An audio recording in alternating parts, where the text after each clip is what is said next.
Hello प्यारे बच्चों, आज हम करेंगे worksheet number 29 for class 7th science. दोनों मीडियम्स को साथ लेकर चलेंगे। 29 जनवरी 2021 की आपकी वर्कशीट है ये, जो कि आपको शुक्रवार को करनी है।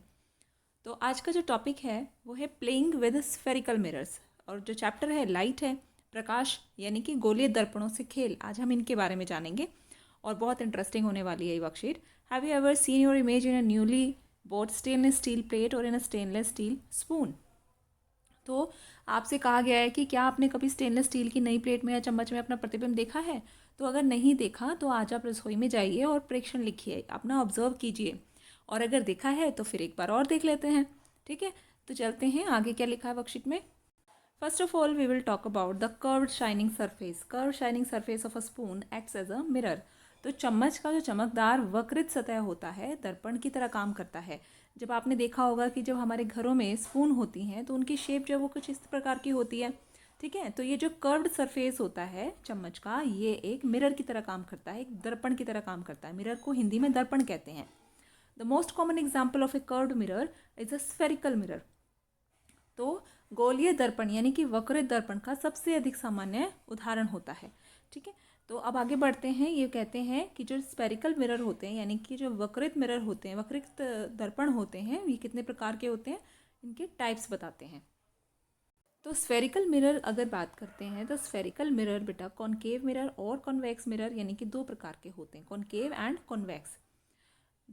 If the reflecting surface of a spherical mirror is a concave यानी कि inner surface of a spoon, surface है स्पून की, तो यहाँ आप दो मिरर आप देख सकते हो। एक तो इनर सरफेस वाला जो कर्व्ड है और एक होता है कि बाहरी वाला।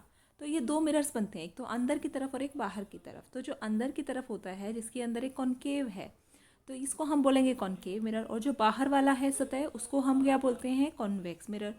ठीक है, ऐसे ही हिंदी में भी अगर बात करें तो गोलीय दर्पण के दो प्रकार होते हैं।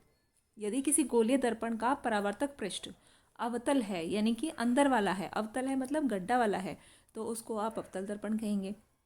और यदि वो परावर्तक पृष्ठ का मतलब क्या है, ऐसी सतह जो परावर्तन करती हो, तो वो परावर्तक पृष्ठ कहलाती है। अगर परावर्तक पृष्ठ उत्तल है, उत्तल यानी कि उभरा हुआ है, तो आप उसको यानी कि जो चम्मच का बाहरी पृष्ठ होता है तो उसे हम क्या कहते हैं, उत्तल दर्पण कहते हैं। दोनों ही तरफ आपको अपनी इमेज नज़र आएगी। जैसे कि इस पिक्चर में आपको समझाया गया है, तो इसको अच्छे से समझ सकते हैं हम यहाँ से कि जब कॉन्केव मिरर होता है तो उसमें आप देख सकते हो कि inside side of the spoon, ये inner side of the spoon जो होती है, जो कि ऐसी कर्व्ड सरफेस वाली होती है, उसको हम कॉन्केव मिरर कहते हैं। इसको शो करने के लिए इसका जो सिंबल है आप उसको इस प्रकार दिखाएंगे। यहाँ पीछे की तरफ जो ऐसे लाइन डली होती है तो इसका मतलब क्या है, यहाँ पीछे पॉलिश किया गया है, और यहाँ वाला जो अंदर वाला सरफेस है यहाँ पर आपको अपनी इमेज नज़र आ रही है। तो ये कॉनकेव मिरर हो गया। अगर हम पीछे की बात करें, चम्मच के पीछे वाले भाग की, तो वो outer side of the spoon होगा, उसे हम कॉन्वेक्स मिरर बोलेंगे। तो ये किस प्रकार दिखाई देगा, ये इस प्रकार, यानी कि इस तरफ से हम नहीं देख रहे, ये पॉलिश सरफेस है, हम यहाँ देख रहे हैं अपनी इमेज को इस वाले सरफेस पर। ठीक है, अब गोलीय दर्पण भी जो है वो दो प्रकार का, एक अवतल दर्पण होता है, एक उत्तल दर्पण होता है। अवतल यानी कि जिस तरफ से अंदर की तरफ गया हुआ है, भीतरी पृष्ठ जो होता है चम्मच का, जहाँ पे हम खाना रख के खाते हैं, तो वो अवतल दर्पण है, उसको हम इस प्रकार दिखाते हैं। और जो बाहरी पृष्ठ होता है वो उत्तल होता है। आगे बढ़ते हैं। अब हम बात करेंगे कि जो इमेजेस बनती हैं इन मिरर्स के द्वारा, ये जो दो टाइप के मिरर हम पढ़ रहे थे, कॉनकेव और कॉन्वेक्स यानी कि अवतल और उत्तल दर्पण, इनसे कैसी इमेज बनती है, कैसा प्रतिबिंब बनता है, उसके बारे में बात करेंगे। So the appearance of an object reflection of from a mirror is called its image. तो जब भी हम अपीयरेंस देखते हैं किसी ऑब्जेक्ट का रिफ्लेक्शन के द्वारा किसी चमकीली सतह पर, तो वो उसकी इमेज होती है। दर्पण में प्रतिबिंब की बात करें तो दर्पण से जब परावर्तन के कारण किसी वस्तु की छवि बनती है तो उस वस्तु का प्रतिबिंब कहते हैं उसे। अब images formed by spherical mirror, उनकी क्या क्या खास बातें होती हैं, किसी गोलीय दर्पण के द्वारा जब प्रतिबिंब बनता है तो उसकी क्या क्या फीचर्स होती है, क्या क्या उसकी खास बातें हैं। तो an image formed on a screen is a real image. जब भी हम किसी इमेज को स्क्रीन पर देख पाते हैं तो वो एक रियल इमेज कहलाती है। The image formed by a plane mirror can not be obtained on a screen. तो जब कॉन्केव मिरर से किसी प्लेन मिरर से जब हम इमेज को फॉर्म करते हैं, इमेज बनती है उससे, तो उसे हम स्क्रीन पर नहीं देख सकते। ऐसी इमेज को क्या कहते हैं, वर्चुअल इमेज को वर्चुअल इमेज कहते हैं। ठीक है, पर्दे पर बनने वाली प्रतिबिंब को हम वास्तविक प्रतिबिंब कहते हैं, और समतल दर्पण द्वारा बने प्रतिबिंब को पर्दे पर नहीं प्राप्त किया जा सके तो उसको हम आभासी प्रतिबिंब कहते हैं। ठीक है। अब एक और बात इंपॉर्टेंट क्या है कि जब image form by a concave mirror होता है, इट कैन बी स्मॉलर और larger in size than the object. The image may also be real और वर्चुअल। कॉनकेव मिरर से बनने वाली जो इमेज होती है वो स्मॉलर भी हो सकती है, लार्जर भी हो सकती है। जितनी ऑब्जेक्ट है उससे उसकी इमेज, सपोज कीजिए ये ऑब्जेक्ट है हमारी और यहाँ पर मिरर लगा हुआ है, तो उसकी जो इमेज है वो परावर्तन के कारण, रिफ्लेक्शन के कारण मिरर में बनती है। तो मिरर में इसकी इमेज जो है वो इससे छोटी भी बन सकती है या फिर इससे बड़ी भी बन सकती है। So the image may also भी रियल और वर्चुअल। तो ये इमेज जो है वो कैसी होगी, रियल या वर्चुअल होगी। अब अवतल दर्पण द्वारा बना प्रतिबिंब आकार में वस्तु से छोटा भी हो सकता है और बड़ा भी हो सकता है, और प्रतिबिंब वास्तविक अथवा आभासी हो सकता है। अब अगर कॉन्वेक्स मिरर की बात करें तो उससे कैसी इमेज बनती है, उससे वर्चुअल और इरेक्ट यानी कि सीधी इमेज बनती है। The image formed is always smaller than the object. और जो इमेज बनती है वो ऑब्जेक्ट से हमेशा छोटी बनती है। उत्तल दर्पण किसी वस्तु का आभासी और सीधा प्रतिबिंब बनाता है, यानी कि उत्तल दर्पण से जब भी प्रतिबिंब बनेगा तो वो आभासी और सीधा बनेगा बिल्कुल। और लेकिन प्रतिबिंब जो है वो आकार से, यानी कि वस्तु के आकार से कैसा होगा, हमेशा छोटा ही बनता है। अब हम बात करेंगे कि यूजेस ऑफ स्फेरिकल मिरर्स क्या है, यानी कि गोलीय दर्पण का हम कहाँ कहाँ पे प्रयोग करते हैं, हमारी लाइफ में भी इसका इस्तेमाल होता है। तो वेरी गुड, ये बहुत ज़्यादा इस्तेमाल होते हैं।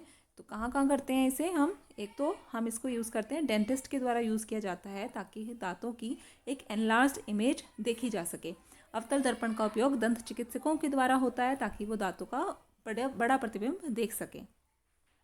आप इसको चैप्टर को एनसीईआरटी से भी अगर देखेंगे तो वहाँ पे आपको और भी सारे एग्जाम्पल्स दिए गए हैं। यहाँ पिक्चर नंबर 1 भी दिखाया गया है, तो ये आपके वर्कशीट में ही दिया गया है ऊपर इस प्रकार से। तो इस इमेज में आप देख सकते हो कि जब डेंटिस्ट हमारे दांतों को देखते हैं तो वो एक मिरर का इस्तेमाल करते हैं, इसको हम कॉनकेव मिरर कहते हैं, और इसमें हमारे दांतों का बड़ा इमेज नज़र आता है। और किसी भी वस्तु से, तो वस्तु इसमें क्या हुई, हमारे दांत हो गए, और दांतों का जो इमेज बन रहा है वो कैसा बन रहा है, यहाँ पे बड़ा इमेज बन रहा है। तो कौन सा मिरर यूज़ किया गया होगा, कॉनकेव मिरर यूज़ किया गया होगा। तो आप इस प्रकार से याद कर सकते हैं। ठीक है। इसी प्रकार जो रिफ्लेक्टर होते हैं टॉर्चेज़ में आगे लगे होते हैं जो रिफ्लेक्टर्स, और हेडलाइट्स होती हैं कार की, स्कूटर्स की या किसी व्हीकल की, तो वो भी कॉनकेव मिरर होती हैं। अब कॉन्वेक्स मिरर की बात करें तो इनका इस्तेमाल कहाँ किया जाता है, साइड मिरर्स में किया जाता है और रियर व्यू मिरर्स में भी किया जाता है। इसके लिए भी पिक्चर दिया, तो पिक्चर को हम वर्कशीट में देख सकते हैं। पिक्चर नंबर 2 जो है वो बताता है कि कॉन्वेक्स मिरर का इस्तेमाल किया जाता है व्हीकल्स में साइड मिरर्स में। ठीक है। अब आ जाते हैं अपने प्रश्नों पर। पहला प्रश्न कहता है कि which surface of stainless steel spoon acts as a concave mirror और a convex mirror. Stainless steel चम्मच का कौन सा पृष्ठ अवतल दर्पण की तरह काम करता है और कौन सा उत्तल दर्पण की तरह कार्य करता है। इस आंसर में हम लिख सकते हैं concave mirror acts as a inner side of a spoon acts as a concave mirror, और outer side of the spoon acts as a convex mirror. तो इसी प्रकार हिंदी में भी हम लिख सकते हैं कि जो चम्मच का भीतरी पृष्ठ होता है वह अवतल दर्पण की तरह कार्य करता है। ठीक है। और जो बाहरी पृष्ठ होता है चम्मच का वो उत्तल दर्पण की तरह कार्य करता है। क्वेश्चन नंबर 2 कहता है right any 2 properties of an image formed by a convex mirror, यानी किसी उत्तल दर्पण के द्वारा बने प्रतिबिंब की 2 विशेषताएं हमें बतानी है। तो इसका आंसर, क्वेश्चन नंबर 2 का आंसर हम यहाँ से लिखेंगे। कॉन्वेक्स मिरर जो है वो वर्चुअल और इरेक्ट इमेज बनाता है, यानी कि आभासी और सीधा प्रतिबिंब बनाता है, और जो इसके द्वारा इमेज बनाई जाती है वो हमेशा स्मॉलर इन साइज होती है, वो छोटी बनती है। उत्तल दर्पण के द्वारा जो बनी हुई प्रतिबिंब होती है वह आकार में हमेशा छोटी होती है। ये क्वेश्चन नंबर 2 का आंसर रहेगा। अगला प्रश्न देखें। Third question is right any 2 uses of concave mirror, यानी कि अवतल दर्पण के कोई 2 उपयोग बताने हैं। इसके लिए आप उत्तर को लिख सकते हैं यहाँ से। क्वेश्चन नंबर 3 के लिए हम लिखेंगे कि concave mirror are used by dentist to see large image of the teeth and the reflectors of torches headlights of cars and scooters are concave in shape. अवतल दर्पण का जो प्रयोग है वो दंत चिकित्सकों द्वारा दांतों का बड़ा प्रतिबिंब दिखाने के लिए किया जाता है, और टॉर्च कारों या स्कूटरों के अग्रदीप जो होते हैं यानी कि हेडलाइट जो होती हैं वहाँ पर भी परावर्तक पृष्ठ की आकृति भी कैसी होती है, अवतल होती है। तो बच्चों ये थी आपकी आज की वर्कशीट। इस वर्कशीट को कंप्लीट करें और टीचर्स को सबमिट करें। मिलते हैं आपसे नेक्स्ट वर्कशीट की वीडियो में।